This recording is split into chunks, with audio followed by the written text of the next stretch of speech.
हमरा के छोरी दूल्हा बना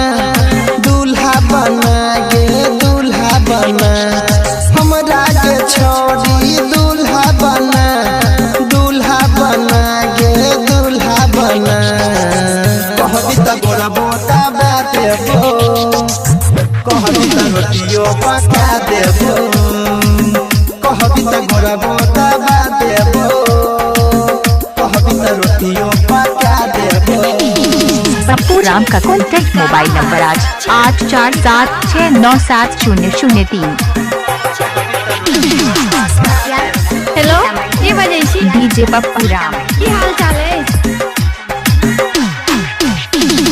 हमरा जैसन तोरा मिलतो नहीं दूल्हा, बिबिया बर के गोरी खोज ले।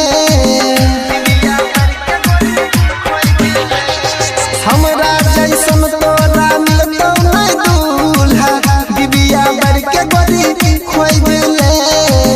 साया साड़ी सब धोई देबो, रतिया में जन सेज सजैबो। हमरा के छोरी दूल्हा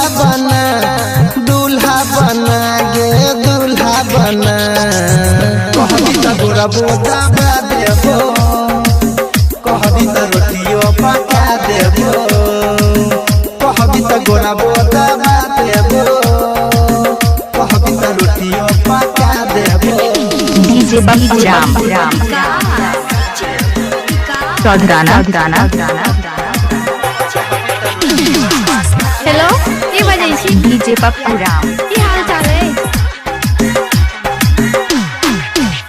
एके कमी न होबे देबो कोनो चीज के, कहो तोरा अनिल गे।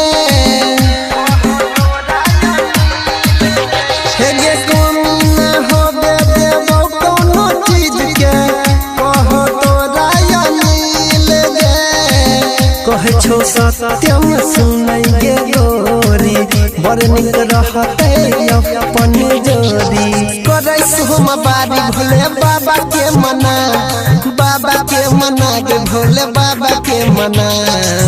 कहबी त गोरा बोता देबो, कहबी त रोटियो पका देबो, कहबी त गोरा बोता देबो, कहबी त रोटियो पका देबो। डीजे पप्पू राम।